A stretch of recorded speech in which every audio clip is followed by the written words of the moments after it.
یاد رکھیں کہ جس طرح آپ کا جسمانی وجود ہے اسی طریقے آپ کا نفسیاتی وجود ہے۔ ایک انسان جو ایک خاص قسم کے سیاسی خیالات رکھتا ہے، اس کے سامنے جب کوئی دوسرے سیاسی خیالات رکھیں گے تو وہ آگے سے ریئیکٹ کرتا ہے۔ وہ انسان جو کسی عقیدے کسی بھی یقین کو اپنے ذہن میں بٹھائے ہوئے ہے، وہ جذباتی اس سے وابستگی رکھ رہا ہے، آپ اس کو لاجک سے کبھی قائل نہیں کر سکتے۔ السلام علیکم۔ آج ہم دو چیزوں کو ڈسکس کریں گے۔ ایک تو یہ کہ ایک انسان کے نفسیاتی وجود سے کیا مراد ہے، یعنی ایک انسان کا جسمانی وجود ہے تو اسی طریقے سے ایک سائیکولوجیکل سیلف ہوتا ہے، یعنی نفسیاتی وجود ہوتا ہے، تو اس سے کیا مراد ہے اور آپ کا نفسیاتی وجود کیا ہے۔ اور دوسرا، اگر ہمیں کسی کو قائل کرنا ہو جو کہ اپنے سیاسی یا مذہبی خیالات میں بہت پکا ہو اور اس کو ہمیں قائل کرنا ہو تو ہمیں کیا طریقہ اختیار کرنا چاہیے، تو ان دو پوائنٹس کو بھی ہم ڈسکس کریں گے۔ یاد رکھیں کہ جس طرح آپ کا جسمانی وجود ہے اسی طریقے آپ کا نفسیاتی وجود ہے۔ اب جب آپ کے جسمانی وجود کو خطرہ ہوتا ہے تو کیا ہوتا ہے، آپ کی body automatically fight and flight response دیتی ہے۔ اب فائٹ اینڈ فلائٹ رسپانس کیا ہوتا ہے کہ آپ کی ہارٹ بیٹ فاسٹ ہوتی ہے، بلڈ پریشر بڑھ جاتا ہے اور جو آپ کا بلڈ ہے وہ ایکسٹریمٹیز میں آ جاتا ہے۔ ایکسٹریمٹیز سے کیا مراد ہے کہ زیادہ سے زیادہ بلڈ فلو آپ کی لیگز اور آرمز میں آ جاتا ہے اور سٹمک کی طرف آپ کا بلڈ فلو کم ہو جاتا ہے، جس کی وجہ سے ڈائجیشن کا جو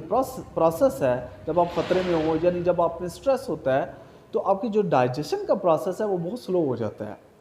لیکن اسی طریقے سے جب آپ کے نفسیاتی وجود کو خطرہ ہوتا ہے، اب نفسیاتی وجود کیا ہوتا ہے، آپ کے خیالات، آپ کے یقین، آپ کے عقائد، یعنی جو چیزیں آپ مانتے ہیں،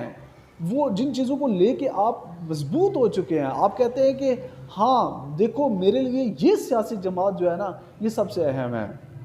میرے لیے یہ فرقہ سب سے اہم ہے، یا میرے لیے کسی بھی انسان کے متعلق یہ رائے سب سے اہم ہے۔ کچھ اس طرح کے خیالات جو یقین کی حد تک ڈال چکے ہیں یا کچھ عقائد جو آپ نے اپنا لیے ہیں وہ اب آپ کا نفسیاتی وجود بن چکے ہیں۔ تو جس طرح آپ کے جسمانی وجود کو خطرہ ہو تو آپ کی باڈی میں fight and flight response activate ہو جاتا ہے،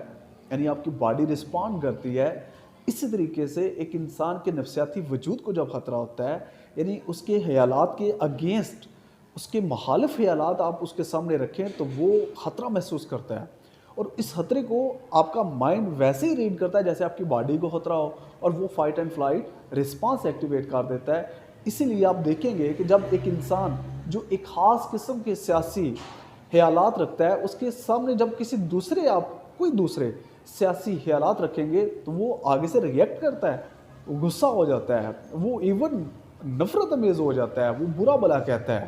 یہ اس وجہ سے ہوتا ہے کہ آپ کا مائنڈ، چاہے آپ کا جسمانی وجود ہے یا نفسیاتی وجود ہے، وہ ایک ہی طرح سے رسپونڈ کرتا ہے جب ان میں سے کوئی بھی خطرے میں ہو۔ اب سوال یہ بنتا ہے کہ ہم کسی کو کیسے قائل کریں۔ یاد رکھیں کسی بھی انسان کو قائل آپ لاجک سے نہیں کر سکتے۔ وہ انسان جو کسی عقیدے کسی بھی یقین کو اپنے ذہن میں بٹھائے ہوئے ہے، وہ جذباتی اس سے وابستگی رکھ رہا ہے، آپ اس کو لاجک سے کبھی قائل نہیں کر سکتے، اور لاجک سے قائل کرنے لگیں گے تو اس کو لگے گا کہ وہ خطرے میں ہے، اور جب بھی انسان خطرے میں ہوتا ہے تو وہ اپنا ڈیفینس کرتا ہے، اور ڈیفینس میں ہم ریئیکٹ کرتے ہیں، ہم اونچا بولتے ہیں، شاؤٹ کرتے ہیں، دوسروں کو نقصان دیتے ہیں، اور بھی بڑے طریقے ہیں کہ جس سے ہم ڈیفینس کرتے ہیں۔ تو پھر کیا طریقہ ہے کہ جس سے ہم کسی کو اگر اس کے خیالات سے ہمیں لگتا ہے کہ اس کے خیالات ٹھیک نہیں ہے اور ہم چاہتے ہیں کہ وہ اپنے خیالات سے دور ہو جائے، یعنی اس کے خیالات بدل جائے، تو کیا کیا جائے؟ یاد رکھیں کسی بھی انسان کے خیالات تب بدلتے ہیں، اس کی رائے تب بدلتی ہے جب وہ کسی ایک گروہ جس کو وہ پہلے اچھا سمجھتا تھا، جب اس کو وہاں سے تحفظ نہ ملے، اور کسی دوسرے گروہ میں کسی دوسرے اسکول آف تھاٹ یعنی کوئی دوسری جو رائے لوگ رکھتے ہیں وہاں سے اس کو تحفظ زیادہ ملے، تو وہ انسان پہلے گروہ کو چھوڑ کے دوسرے کی رائے کا انتخاب کرے گا۔ یعنی سادے لفظوں میں انسان جہاں سے خود کو محفوظ محسوس کرتا ہے وہاں سے دیا گیا جو بھی بیانیہ ہوتا ہے اس کو اڈاپٹ کر لیتا ہے۔ اب محفوظ ہونے کو لے کے آپ کہہ سکتے ہیں کہ ڈیفرنٹ ہمارے تحفظات ہوتے ہیں۔ جیسے اگر ایک انسان ہے اس کو لگتا ہے کہ جسمانی طور پہ اس کو پروٹیکشن کی ضرورت ہے، تو وہ ایسے لوگ جو جسمانی لحاظ سے پروٹیکشن دے سکتے ہیں ان کو وہ چوز کرے گا، ان کی رائے کو لے گا، ان کے ساتھ وہ اپنی وابستگی شو کرے گا۔ لیکن اگر کسی بھی وجہ سے وہ ادارہ یا وہ لوگ جو اس کو جسمانی لحاظ سے پروٹیکٹ کر رہے تھے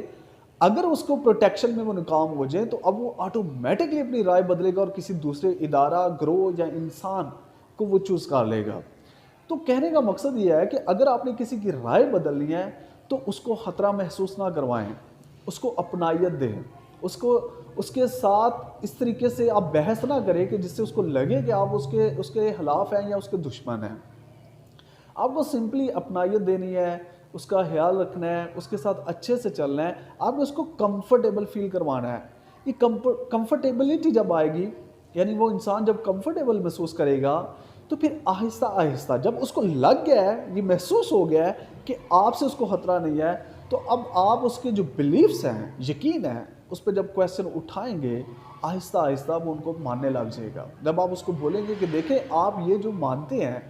ایسا کیوں مانتے ہیں، دیکھیں اس کو اس طرح سے دیکھیں، پھر جو بھی آپ اس کو کہیں گے اس کو سمجھ آنے لگ جائے گا۔ آپ جتنی بھی لاجکس دے لیں اس کو سمجھ نہیں آئے گی، لیکن جب آپ اس کو تحفظ دیں گے، اس کی انسیکیورٹیز کو ختم کریں گے، اس کو اپنائیت دیں گے، اس کے بعد آپ اس کو جس طریقے کی جو بھی رائے دینا چاہیں، اچھی بری جو بھی رائے، وہ انسان اس کو قبول کرنے کے لیے راضی ہو جائے گا۔